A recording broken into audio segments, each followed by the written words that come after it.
Thank you for having me. Thank you.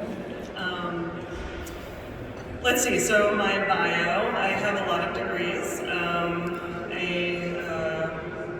studied speech pathology before I went on to medical school at Brown University. I got a master's in public health at Harvard. I did 2 residencies at University of Pennsylvania, neurology and occupational medicine. I did a patient safety fellowship at the PA hospital for 2 years. I think that's it. Oh, and I did a 5-year psychoanalytic training, so I have a lot of letters behind me. And currently I head up an initiative called Sound Mind in Philadelphia, and we basically, we have a clinic, and we also have an educational program in which we have trained over 170 psychedelic therapists around the world for the last 3 years. So I always find it interesting when I'm asked to tell the story of how I got into this and why I care. Up until not too many months ago, I was told the professional story. There's like I think everyone kind of has a professional story and a personal story. And they're related, but I think you often hear, how someone got interested in this in their job. So I'll tell the professional story first.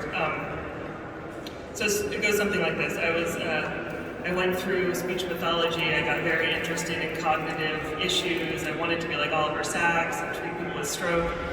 I went to medical school knowing I wanted to be a neurologist, and I went to neurology residency at Penn, and got there and started noticing that everyone I was seeing, almost, I would say maybe a third of the people I was seeing in the neurology department were actually coming in with underlying PTSD.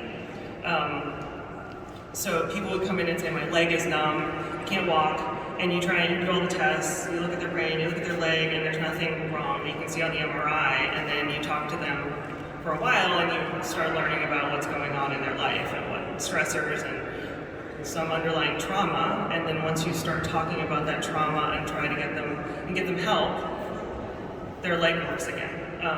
That's a third of the patients. Or coming in with psychosomatic seizures. You do the EEG and there's no seizure there, and you learn that the majority of the people that come in with that have had childhood sexual trauma, but they're staying in the hospital for a whole week looking for the seizure that's not there. And then you start looking into other specialties, and it's the same thing. You go to GI, and there's a third of the people, at least at Penn's a tertiary care hospital, but they would have like stomach problems and couldn't digest, and ended up having underlying PTSD. And it was so frequent, but there was really no answers to it. People would say go to psychiatry, and they wouldn't want to go to psychiatry because they're like, my leg is numb. It's not psychiatry. Having seizures is not psychiatry. So they kind of just get sent away, like go to a consult that you'll never go to, because that's not what it feels like to them.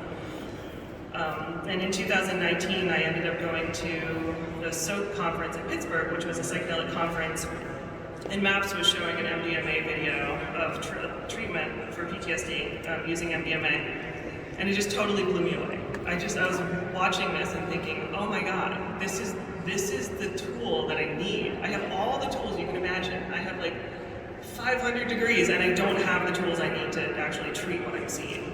And so I beelined it to Rick Doblin and said, my name is Anna McLean, and I'm dropping everything. This is what I'm doing, and that's what I did. So just seeing a video, it was insane. And I think even MAPS thought I was a little crazy. They were like, we're gonna like take out a loan for $1 million building in Philadelphia. Like, we don't even know if this is gonna be approved yet. And I said, like, I know this is happening. So now we have I bought the old Penn Family Medicine building right outside of the campus at Penn. And so we have 8 clinical rooms, 3 overnight stay apartments, and a wheelchair accessible area too. So we're ready to treat a lot of people. Currently we're treating people with ketamine-assisted psychotherapy, seeing amazing results. Like, even I couldn't imagine what we're seeing, because we're doing really extensive, we do 4-hour ketamine sessions. Most ketamine clinics don't have a therapist with you the whole time. We have a therapist, actually 2 therapists that are with the person for 4 hours, and we do really extensive intake, and we're available 24/7 to people. And just having people that are coming in suicidal and walking away, like, totally fine. Just, like, remembering traumas that they didn't even know were there. I saw a person this morning, and she was born at 23 weeks in the early 80s, and didn't even realize that being in an incubator for months was a trauma. But that's what's coming up. It's like, no one even knew you were supposed to hold those babies. So now they try to at least hold them and give them some sense that there's an outside world, but at that time she had nothing. So it's like all of her psychedelic journeys are like being in a box, you know, like alone.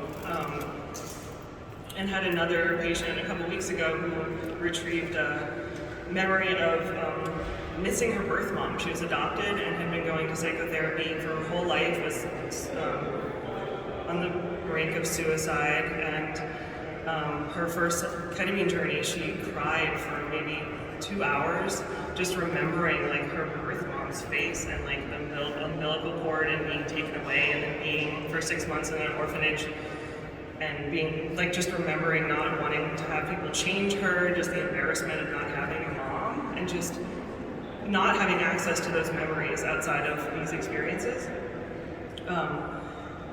And so, you know, to me, ketamine is amazing, but there's so many things, so many more things we could do with the other molecules and substances. So I think MDMA, assisted psychotherapy for PTSD, really should be first line for PTSD. I think ketamine can help some people, but not everyone. MDMA is like very direct, and 66% of people after just 3 months of treatment have resolved PTSD, and then a year out, without any further treatment, 75% it's resolved. So these are people who on average have had PTSD 18 years and have tried many other things. And that's just 3 treatment sessions of 8 hours. Ayahuasca, I think, will have amazing benefits for PTSD, for addiction, depression. Psilocybin, we're working on getting approved for the psilocybin training program in Oregon. So I have a lot of people in Philadelphia that are going to be like really ready for when psilocybin is approved in Pennsylvania. They'll be trained and have the Oregon's licensure.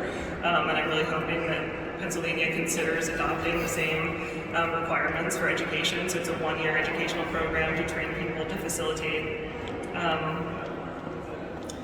And I think, so that's my professional story. The personal story is that I also have, in the process of getting trained to become a therapist and psychoanalyst and neurologist, I moved on to my own therapy. And in psychoanalysis, you do a few years of like 3 or 4 times a week, and then, and this is like really intensive psychotherapy, and then you're like analyzed and done, and you can go along your merry way, and you're finished. So I thought I was like pretty much finished, and then did some legal psychedelic therapy for myself, and I always have to say legal because I'm a doctor, so. So you can do legal psilocybin in Jamaica, you can do legal ayahuasca in Peru, you can do legal ketamine-assisted therapy in this country.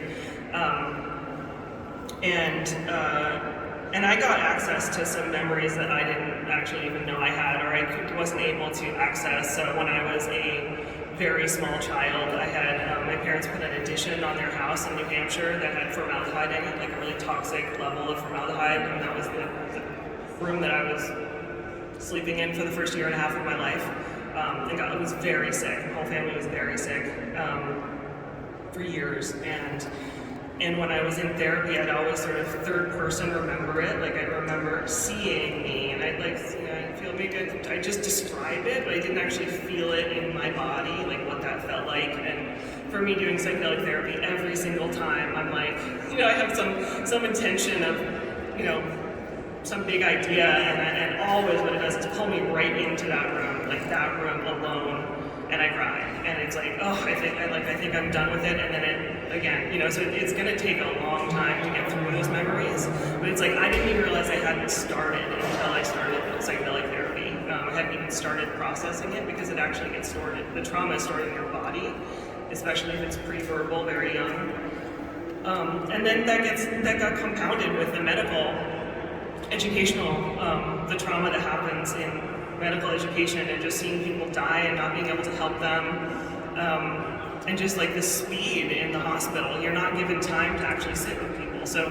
not only is it traumatic to be a patient in this healthcare system, it's traumatic to be a doctor in this healthcare system, because you're like, I want to help this person, and you're like pushed along to the next person.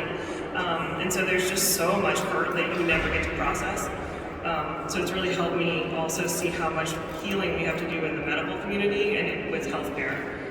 So that's the other goal that we're working on at Sound Mind. It's just really helping heal the first-line healthcare workers, the doctors, the nurses, and people that have been in the medical system.